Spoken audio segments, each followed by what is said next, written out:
L'Espagne sans Yamal? De la Fuente balance du sarcasme et envoie un message clair. Mes amis, attachez vos ceintures parce que ce soir, on ne parle pas juste de foot. On parle de drama. Oui, du vrai, du pur, du savoureux. L'Espagne est en Géorgie, à un match de quasiment valider son ticket pour la Coupe du Monde 2026. Mais tout le monde ne parle que d'une chose. Où accent grave est Lamine Yamal? Et là, Luis de la Fuente, le sélectionneur, il n'a pas fait dans la dentelle. Il a sorti le sarcasme niveau expert. Et franchement, c'est du lourd. Allez, on débriefe tout ça, en mode 100% réel, 0% fake news. Like si t'es prêt, abonne-toi si t'es pas encore dans la team, et c'est parti. Alors oui, l'Espagne est en tête de son groupe de qualification. 3 points d'avance sur la Turquie, plus 12 de différence de but. Franchement, c'est du caviar. Le 18 novembre, ils recevront cette même Turquie à domicile. Une victoire, et c'est plié. Qualification quasi assurée. Mais là, bam, l'absence de Lamine Yamal.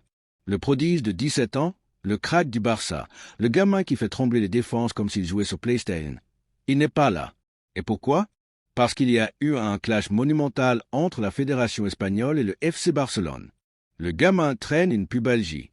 Le Barça dit « On le soigne, on le protège, on suit notre protocole ». La Fédération répond « Mais on a besoin de lui maintenant ». Résultat, Yamal reste à Barcelone. Et de la Fuente, il est piqué au vif. Écoutez bien ce qu'il a lâché en conférence de presse. Je vous le remets en version originale. Parce que là, c'est du cinéma. La bonne nouvelle, c'est que nous l'avons pour 15 ans. Goum, message clair. Yamal, c'est l'avenir. Mais là, maintenant, c'est la Géorgie. C'est demain soir. C'est finir le travail. Pas de pleurnicherie. Pas de drame. On joue avec ceux qui sont là. Point final. Alors oui, le cas Yamal, c'est chiant. Oui, le Barça et la Fédération se crêpent le chignon. C'est moche. Mais de la Fuente, lui, il a choisi la classe.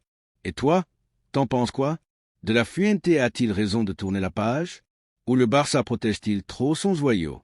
Laisse ton avis en commentaire, like si t'as kiffé le sarcasme du coach, et abonne-toi pour ne rien rater des prochains dramas du foot mondial. On se retrouve après le match. Vamos España!